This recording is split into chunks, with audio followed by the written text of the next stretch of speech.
Ya, memang diasosiasikan sebagai anak Betawi asli, tapi kan belum banyak juga anak-anak muda, generasi muda yang belum kenal. Iya. Oke, kan mungkin kalau ditarik asli atau tidak, ibu saya Betawi. Ibu saya Betawi. Ya. Bapak saya dari Padang. Oke. Nah, biasa kalau orang Padang kuatnya itu ibu. Betul. Biasanya. Matrilineal. Cuman saya nggak mau ngeklaim deh, saya anak Jakarta.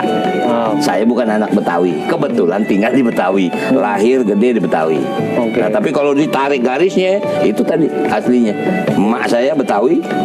Gitu Dan loh. masuk dalam organisasi Betawi ibunya. Dan ibu saya juga ya bukan Aktif, apa ya aktif di organisasi Bamus, Betawi, di Bamus segala macam. PKB. Luar biasa. Jadi apa yang Bang Dul tampilkan itu di dalam satu tayangan yang menjadi kenangan bagi kita di lintas generasi, si Dul anak sekolahan, itu memang adalah kearifan lokal yang memang sudah tertanam di dalam diri ya Bang ya. Ya betul ya, itulah aku besar di sana ya kan. Jadi Anda bayangkan, novel ini aku baca umur 8 tahun. Itu sebuah karya yang bernama Aman Datuk Maju Indo. Betul. Aman Datuk Maju Indo ini orang Sumatera Barat, tinggal di depan stasiun Jatinegara. Itulah si Dul menjadi satu trigger saya bisa sampai sekarang. Karena ya Bram, sejak kecil saya bersyukur saya hidup susah. Saya besar di Kemayoran, di Kepu, dalam Gang 7, daerah Pasar Senen. Wah, kita semua tahu lokalisasi pelacuran, pasar burung segala macam. Pasar udah berapa kali kebakaran. Disitulah saya besar dan sekolah gitu. Kami dengar Bang Dul nyekar ya. Ini nyekar dengan almarhum maknya ya. Saya tadi ke maknya, kemudian saya ke Babe, kemudian tadi kebetulan sebetulnya keluarga besar saya itu ada di Bifak. Apa sih yang sampai membawa Bang Dul kembali ke sana? Pasti publik melihat dalam politik itu ada suatu momentum Bang Dul yang diasosiasikan atau diartikan bahwa jangan-jangan ini adalah model untuk menggalang suara atau mencari simpati publik. Tapi lepas dari itu bisa cerita kepada kita Bang Dul, apa ya itu semata-mata soal campaigning politics atau dibalik itu semua bahwa Bang Dul memang sesungguhnya orang yang sangat menghargai seperjuangannya dulu? Sebetulnya awalnya tuh saya sudah siap untuk mundur, Bram. Sumpah, saya nggak berbohong. Dan ini saya udah berapa kali saya bilang. Artinya cukup bagi saya. Insya Allah tahun ini usia saya 64 tahun. Kenapa saya nggak maju di Banten? Karena saya sangat realistis. Saya di Banten, kalau dikatakan pileg, saya nomor 3. Saya bukan nomor 2, saya bukan nomor 1. Itu bagian yang saya hitung. Dan juga waktu itu saya bilang sama DPP, udah Jakarta udah suruh orang deh. Saya nggak ini. Wallah, Bram. Seminggu sebelum saya ditunjuk atau diminta oleh ibu, udah dengar saya akan diminta menjadi wakil gubernur. Cuman saya belum pernah dikasih tahu, belum pernah ditanya bagaimana ini, sampai saya gelisah sendiri kan, sampai saya bilang udah kalau gini gue pergi aja deh, bahasanya kita ke Bali aja deh. Tiba-tiba saya nggak boleh berangkat dan hari Senin saya dipanggil oleh ibu ketua umum. Saya sebetul pada posisi yang menyatakan saya siap mundur dan saya siap untuk menerima sanksi partai. Karena memang saya nggak bersedia. Apa yang membuat saya bersedia? Ini yang saya kaget. Saya jujur saya kaget. Saya dipanggil oleh Ibu Mega mengatakan, ini saya bicara sebagai ketua umum, hak prerogatif saya dan tidak ada diskusi. Kamu saya tunjuk menjadi wakil gubernur mendampingi Pak Pramono Anung. Kaget saya. Disitulah terdengar, Dul siap-siap ya, Dul siap-siap apa sih? Saya cuma dengar 2 nama, jujur aja, antara Mas Anies sama Ahok.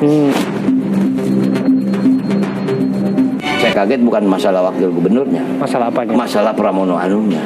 Saya bilang, Bu, saya nggak ragu terhadap kemampuan dia, cuman saya bertanya, apa mau? Karena saya dalam prediksi, saya kenal Mas Pram udah lama, sejak beliau masih sempat jadi sekjen segala macam, anggota DPR berapa kali, dan sekarang di Seskap. Kalau secara administrasi mereka udah deh, Mas Pram udah paling tepat lah. Tapi pertanyaan saya, apa beliau mau? Karena level beliau bukan di situ. Betul. Gitu kan. Nah, ada satu bahasa yang membuat saya agak bukan terkejut, tapi terkesima. Di saat ibu bilang, no, sebentar lagi DKI akan ditinggal pergi. Maksudnya apa, Bu? Sudah nggak ada lagi I-nya, sudah nggak ada lagi ibu kota. Yang daji adalah DKJ, daerah khusus. Setelah itu Jakarta mau jadi apa? Dan dia tunjuk saya, kamu orang Jakarta, kamu orang Betawi. Setelah Betawi ditinggal pergi, kamu mau bikin apa? Itu membuat saya, keluh lidah saya, tidak terpikir saya akan mengundurkan diri dan menolak perintah itu. Terngiang saya almarhum Babe Sabeni ngomong. Romantisme saya tuh mengawang. Tapi mengenai abang yang tadi abang bilang bahwa wah kaget ketika diminta maju tiba-tiba. Ya. Tapi saya kok nggak yakin sekaget itu karena rame dibicarakan abang tadinya mau maju sama Pak Anies kan. Nah, dan jadi- sampai pada akhirnya juga abang juga ketemu juga sama Pak Anies kan Betul. lagi Jadi jalan. artinya begini. Ntar gue nyebut merek lagi. Nggak apa-apa silakan bang. Artinya begini, seminggu sebelum saya dipanggil ibu, isu-isu, ya maaf, saya kan ketua Ya. DPP. Betul. Setiap hari saya rapat ngurus pilkada se-Indonesia. Abang ketua DPP bidang. Saya bilang di kebudayaan. Kebudayaan, Iya. ya. Disitulah terdengar, Dul, lu siap-siap ya, Dul, siap-siap apa sih? Saya cuma dengar dua nama, jujur aja, antara Mas Anies sama Ahok. Gitu kan, waduh, ini dua-duanya punya kekuatan yang luar biasa kan. Mas Anies banyak melakukan pembangunan, Iya. Ahok banyak melakukan juga pembangunan, ini menarik gitu Iya. kan. Abang maunya siapa tuh di antara dua itu tadinya? Saya tentu sebagai petugas partai kan harus siap dengan siapa saja. Itu ada dalam ADART. Jadi Iya, iya. petugas partai itu bukannya jongos, bukan pesuruh. Iya. Tapi memang kita ini ditugaskan. Hampir 2 jam saya dampingin Bang Anies. Ya, karena Waktu sempat Bang datang Anies. ke DPP. Tapi sebetulnya pada hari itu ada rapat memutuskan beberapa provinsi, Iya. gubernur segala macam. Iya. Tapi memang saya tidak punya bayangan hari itu akan diputuskan Jakarta. Iya. Nggak ada, makanya saya dampingin ngobrol aja. Oke, karena abang Kasih- udah tahu bahwa Pak Anies itu sudah pamitan ke orang tuanya, sudah Nggak tahu pakai saya. batik merah. Saya nggak tahu. Saya nggak tahu. dan siap-siap Saya nggak tahu. Saya baru tahu di sana segala macam gitu. Teman-teman bilang lah. Ya saya minta maaf kalau Bang Anies bilang, gue sebetulnya biasa gue pergi pasti cium tangan. Iyalah sama kayak Sidul. Pergi juga cium tangan, mau jadi apa kita cium tangan aja kan temannya kan. Nah jadi singkat katanya Bram. Iya di partai itu kita sangat demokratis. Siapa yang setuju, siapa yang tidak. Yang setuju berapa persen, yang tidak berapa persen. Itulah ibu mengambil keputusan. Oke. Tiba-tiba keputusannya Pramono. Anu kaget dong saya. Waduh, asik nih. Buat saya asik. Karena memang kalau memang Jakarta yang ditinggal dan menjadi kota yang baru, ini harus ditata ulang dari awal. Iya. Nah, Pramono Anung lah orangnya. Menurut saya, Oke. gitu. Ahok sempat ngobrol juga. Ahok sempat ngobrol. Kalau Ahok tahu kan nggak usah ngobrol, dia ngoceh aja kan. Ya karakter Ahok kan seperti itu. Makanya surprise lagi. Oke, kita biasa. Begitu kita nggak ditunjuk, kecewa pasti, Cing. Cuman kan kita paham-paham dong. Mungkin ada strategi lain. Ini politik gitu kan. Ahok orangnya sangat, ya memang Ahok begitu karakternya. Tapi kalau udah keputusan, apapun dia ya patuh. Oke. Gitu. Oh itu ada keputusan bang. Tapi Ya. banyak juga ada harapan tadinya nih Ya, tadinya ya. Kalaupun memang ya dipasangkan dengan Mas Pram, banyak yang bertanya kenapa nggak dulu aja yang jadi calon gubernurnya, Mas Pram cari calon wakil gubernurnya. Ini tanpa mengurangi rasa hormat saya seberapa senior Mas Pram melanglang buana di dalam politik. Saya tahu Mas Ya. Pram, saya ikuti karirnya. Ya. Tapi lepas daripada itu bahwa kelihatannya secara profiling banyak publik yang menanyakan bahwa seharusnya Bang Dul lah yang jadi calon gubernurnya gitu. Mungkin kalau dilihat secara pengalaman, beliau harus diakui. Ya, kalaupun misalnya nih, Iya. Bram, misalnya Iya. ibu minta saya jadi gubernur, Pramono jadi wakil, Iya. saya nggak mau. Karena Saya mau Mas Pram jadi gubernur. Cukup bagi saya jadi wakil gubernur. Karena sistem pemerintahan ini beda. Bram. Oke. Kita maaf saya 10 tahun di dunia birokrasi. Hanya ada 2 tugas, yaitu pilihan wajib dengan pilihan urusan wajib dengan urusan pilihan. Wajib itu masalah dasar, kesehatan, pendidikan, Ya, segala macam lah. Nah ini harus ketat. Maaf, Pramono Anung ini orang sangat ketat terhadap administrasi. Kalau saya masih muda, saya seniman. Saya budayawan, minta maaf. Mungkin saya bisa gedein seniman budayawannya. Tapi pendidikannya, kesehatan, gue masa bodoh gitu kan. Nggak bisa. Harus balance. kirainnya abangnya nggak pede gitu. Padahal kan udah pernah. Oh, sekarang kalau masalah nama Pramono kalah sama gue. Iya kan abang kan Ini sudah nggak jadi. bisa begitu. Saya sadar gitu Iya, loh. Sadar, Bram. Maaf. Ya kalau sekedar jabatan gue pernah jadi gubernur. Itu yang aku maksud. disebut. Abang kan sudah pernah jadi gubernur di Banten, gitu iya. kan ya. Dan warga secara jumlah juga lebih masif di Banten dibandingkan dengan DKI Jakarta, gitu kan. Udah, ini cukup deh 5 tahun gue jadi wakil, besok gue baru jadi gubernur. Berarti ada cita-cita yang lebih besar balik itu. 10 tahun lagi umur gue udah 75 lagi. Belum tentu gue kuat ngomong begini. Saya hanya tergelitik ketika mengingat apa yang disampaikan oleh Babe Sabeni dalam skripnya. Kan yang disebutkan, Dul, kira-kira doanya akan jadi gubernur. Gitu kira-kira ya narasinya, kurang lebihnya. Bukan calon wakil gubernur gitu kira-kira. Tapi mengenai itu, Bang Dul, saya ajak ke sana. Itu benar-benar spontan, impromptu, atau barangkali gini, Bram. ada di dalam skripnya nggak sih waktu gini, itu? Bram, kamu bisa cari jejak digital. Iya. Ternyata Babe itu pernah ngomong dalam film Cyrano. Itu tahun 72. Oke. Zaman itu saya sama Ratmi B29, jadi saya diangkat sama Babe jadi tukang tahu goreng. Dia ngomong, nih bakal jadi calon gubernur Jakarta. Itu dari dulu dia udah ngomong. Oke. Memang orang mungkin lebih ngeh lewat sidul. Jadi maaf, Bram, inilah kolam renang sekarang ini saksi bisu tempat Babe duduk di tengah. Dulu ini tempat sampah. Oke. Nah, itu rumah gue ini di komplek. Iya, Cuman ini kampung, bukan tanah komplek. Ini dia ngelamun. Sekali-kali gue mau lihat dulu, jangan jadi tukang layangan, jadi tukang buah, jadi tukang ini. Gue mau lu jadi gubernur. Itu berkali-kali dia bilang, sampai adegan di rumah di depan warung. Ya. Itu menjadi aneh. Maaf, ukuran gubernur waktu itu dia kan tidak ngomong tentang Jakarta. Betul. Dia mau Sidul jadi gubernur. Gue pernah jadi gubernur Banten. Tercapai cita-cita itu. Tercapai cita-citanya. Kalau sebagai gubernur DKI, sabar. Ada waktunya. Dan ikuti prosesnya. Ikut proses. Luar biasa, Bang Dul. Dan Bang Dul, tentu proses ini juga nggak mudah ya, Bang. Karena kita melihat dalam upaya untuk mencapai cita-cita itu harus ada yang dikorbankan. Abang disebutkan juga mundur dari anggota DPR ya, Bang. Ini tapi tersisa tinggal berapa bulan lagi sih ini sebetulnya? Oktober kan tanggal 1 pelantikan. Betul. Ya, tapi Abang kan akan dilantikan nanti tanggal 1. saya udah mundur. Abang nggak takut kehilangan jabatan? Nggak. Ini kan belum pasti nih, Bang. Kalau misalnya nggak sesuai dengan harapan kan bisa jadi Abang kehilangan sesuatu yang udah dipegang nih, udah dapatkan. Abang melihat kota ini akan jadi apa dan apa yang akan berbeda di Jakarta apabila Bang Rano Dulkarno yang menjadi wakil gubernur.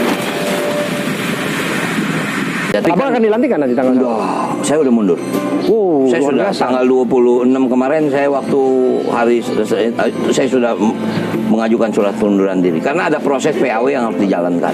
Aduh, Bang Dul mengecewakan konstituennya dong di Tangerang Selatan, Tangerang Raya Tapi sekitarnya. semua yakin apapun apa yang saya lakukan ini untuk juga kepentingan Banten.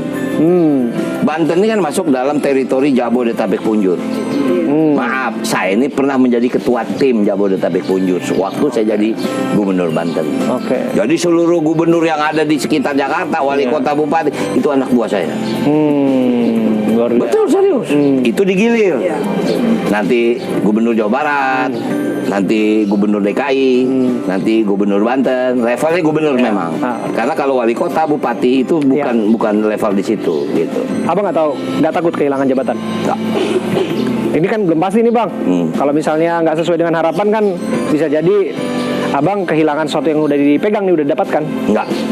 Saya siap jadi supir oplet lagi. Paling nggak bikin Sidul the Movie jilid berapa gitu. Kali itu aku diajak-ajak lah, Bang. Boleh. Tapi saya yakin masalah ke Jakarta nggak tega ngeliat Sidul balik jadi supir oplet. Itu kuncinya. Lebih ridho jadi wakil gubernur. Pilih, jangan lupa. Bicara mengenai Jakarta, Bang, kan kita ingin mengembalikan kota ini menjadi kota yang tentu saja maju tapi juga berbudaya. Maka dari itu kita terus menghargai bagaimana pemegang hak suara warga setempat, warga yang secara turun-temurun kita sebut ya warga Betawi lah dan sebagainya. Abang dengar nggak sih sebetulnya bahwa calon kandidat lawan abang tentu sudah tahu juga bahwa bukan asli Jakarta. Beliau adalah mantan gubernur Jawa Barat. Satu lagi Purnawirawan Jenderal bintang 3 di di kepolisian yang juga kita tahu ya setidaknya bukan asli Jakarta juga gitu. Abang mau bilang apa soal itu? Saya nggak mau masuk ke dalam komunitas itu, walaupun saya punya hak untuk bicara gitu. Iya. Saya kenal Bang Ridwan Kamil, saya waktu jadi gubernur, dia juga jadi gubernur, saya tahu. Walaupun mungkin yang ketiga saya nggak kenal, saya baru dengar nama. Artinya wajar kalau kita melihat identitas itu. Oke. Tapi saya nggak suka main seperti sama. Misal pertanyaan Anda, Bobotoh atau Jackmania? Ini sepak bola sportif. Biarkan saja mereka bermain. Tidak ada persaingan. Kalau begini terus kita nggak pernah main di tingkat dunia. Oke. Artinya begitulah. Walaupun memang secara statistik kita lihat Jakarta itu komponen terbesar. Maaf. Pertama 34% adalah Jawa. Jakarta Betawi 31%. Sundanya nggak banyak, kecil. Maaf kalau kita bicara itu. Ya, itu kan demografi, Bang. Itu demografi namanya kan. Nah, makanya itu pasti komponen Betawi juga akan mereka tarik. Pasti. Makanya saya bilang saya ketemu nih. Silahkan. Jangan kita paksain, nggak harus semuanya ngedukung kita. Belum kita benar semua. Iya. Karena pada prakteknya kan Abang hanya diusung oleh PD Perjuangan Nah, seorang. itu yang menarik. Sementara ada mesin partai yang secara berombongan Ya. mengusung Pak Ridwan Kamil Ya, dan ya. juga Pak Suswono. Ya, ya. Abang nggak gentar itu? Kalau gentar saya nggak maju dan saya nggak mundur. Ini yang membuat saya nggak gentar. Satu, Ibu Mega bilang bagaimana masyarakat Betawi. Wow, saya berdiri di depan. Walaupun mungkin saya juga bingung dari mana saya harus mulai. Saya undang nih saudara-saudara saya. Yuk, mulai dari mana? Gue lihat dulu dari jauh urusan lo berantem aja. Kagak solid. Ayo, sekarang gue perlu bantuan lo solid. Ini tujuan buat kita semua. Oke. Gitu. Intinya seperti itu. Kalau mengukur kemampuan lawan, Bang, teknik Sun Tzu kan katanya Ya. ukur kemampuan dan kelemahan lawan. Ya. Dan dari situ kita bisa melakukan semacam siasat untuk memperoleh kemenangan. Betul. Antara Pak RK Suswono atau Dharma Pongrekun dan Kun Abioto, kira-kira lawan mana yang paling berat? Ya RK lah. Ya, karena dia banyak mesin partainya ya. Iya, dia banyak mesin partainya, dia punya pengalaman. Orang tahu lah Kang Ridwan bagaimana. Oke. Yang saya dengar Abang ini malah mencoba untuk membujuk Anies Baswedan menjadi bagian dari pemenangan Pramono dan Mas Pram dan juga Bang Rano. Saya nggak menagih janji, tapi saya yakin Bang Anies tahu bagaimana saya memperjuangkan dia. Saya memperjuangkan dia. Memperjuangkan apa? Ya Bang? untuk dia ikut, untuk dia menjadi dipilih. Dipilih Loh, saya ini DPP. Saya punya hak untuk memberikan masukan kepada partai. Ya kan tadi saya bilang ada dua calon, Oke. Bang Anies, Ahok. Oke. Saya jujur bukan nggak suka sama Ahok, tapi saya lebih firm kalau memang itu sama Anies. Kalau nggak 2 jam saya ngobrol sama dia, ngapain saya ngobrol? Ya. Saya tinggal aja. Oke. Artinya ini Ya, bukan karena depan media. Ya. Alhamdulillah tadi ketemu kita di GBK. Nah itu dia tuh pertemuan itu apakah kebetulan saja atau jangan-jangan sudah ada teleponan di balik itu semua? Bukan kita desain. Gue ngerinya dia yang desain. Jadi Pak Anies prinsipnya akan memberikan endorsan atau gimana? Saya nggak tahu, itu kan kembali lagi ke Pak Anies. Ya artinya itu, ya kalau Pak Anies mau membantu kita senang. Tapi saya yakin minimal pasti hati Itu nggak bisa berbohong. nggak bisa berbohong. Ini pertanyaan pamungkas Bang, ini mengenai macet Jakarta dan banjir. Kita harus bawa ke narasi itu Bang, karena itu persoalan yang hari-hari ini Ya. terjadi. Saya ingin Abang itu cerita kepada kita, bagaimana visi yang dikemukakan dalam Pilkada Jakarta ini agar bisa dicerna oleh warga. Kaitannya dengan pengentasan masalah kemacetan dan juga kebanjiran. Ini problem yang ada di depan mata. Oke, lapangan pekerjaan, ketersediaan perumahan dan sebagainya itu juga harus dibereskan. Tapi soal ini aja dulu Bang. Ide besarnya itu apa? Oke. Karena kita udah dengar Pak Ahok pernah melakukan normalisasi sungai. Pak Anies datang dengan ide naturalisasi dan sebagainya. Ini yang coba kita jelaskan kepada publik. Apa yang akan dilakukan oleh Populasi Jakarta ini unik, Bram. Siang hari dia 13 juta, malam hari dia 9 juta. pendatang, 13 ya? juta ini 4 juta adalah pendatang. Betul. Nah, inilah sebetul problem utama yang nggak bisa diprediksi. pendatang. Karena itu dibikinlah busway, Ya. dibikin MRT, dibikin LRT segala macam, dibikinlah ini semua transportasi, ya kan. Nah kemudian inilah yang menjadi kendala utama. Kalau ukurnya begini, Lebaran Jakarta sepi, Betul. kok bisa? Yo kita mikir gitu deh, gimana caranya nih supaya kita bisa ciptain gitu? Apa tiap minggu kita bikin Lebaran? Bahasanya nih.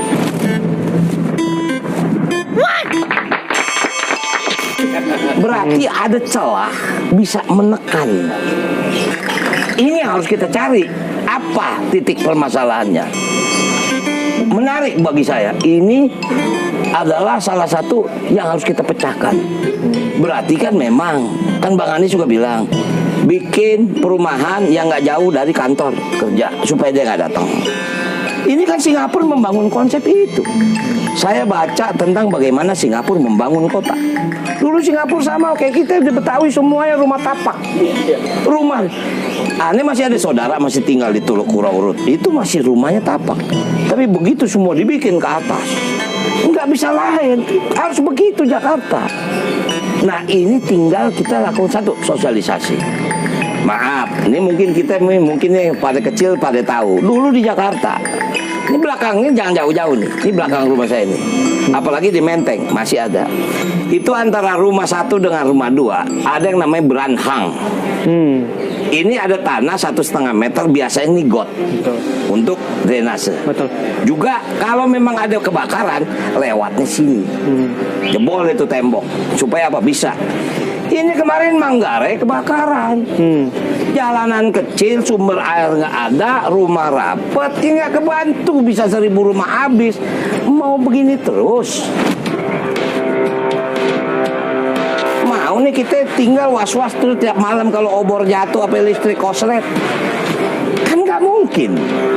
Jadi satu saat harus ada pengorbanan. Nah pengorbanan ini prioritasnya bagi orang yang berkorban. Bukan kita udah minta, oke, bukan gusur, oke, lu pindah sementara, gue mau bangun, ini jalanan gue gedein, ini gue bangun ntar di tengah, udah jadi, lu tinggal di sini. Prioritas utama adalah orang yang tinggal di situ yang memang harus kita korbanin. Jangan kita terima orang yang jauh karena ada komponen-komponen lain. Maaf deh, oh sono nyewanya lebih mahal, nggak ada urusan. Ini prioritas utama. Ke depan setelah Jakarta ini akan ditinggalkan, dalam bayangan Abang akan seperti apa kota ini nantinya? Abang melihat kota ini akan jadi apa dan apa yang akan berbeda di Jakarta apabila Bang Rano Dulkarno yang menjadi wakil gubernur? Sebetulnya saya melihat akan cukupnya Jakarta untuk tinggal. Sekarang udah overload. Yang saya tahu kira-kira hampir 800.000 ASN akan pindah. Mungkin dia stay atau dia kembali.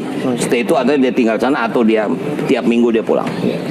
Artinya kemudian banyak aset-aset pemerintah yang akan kosong. Nah apa kita mau dia menjadi tempat jin buat anak? Kan nggak mungkin. Kan mesti diisi. Banyak cara nih untuk mengisi gini. Nah artinya memang ini momen, maka ibu bilang kalau Jakarta nggak jadi ibu kota, dia dari Jakarta, lu mau apain? Menarik. Makanya saya bilang begitu kita baca APBD DKI 85 triliun. Apa aja yang dikerjain ini. Itu 2024, 2025. Kita udah punya visi misi. Tapi nggak bisa kita masukin sekarang. Visi misinya besok 2025, 2026. Perubahannya di perubahan anggaran.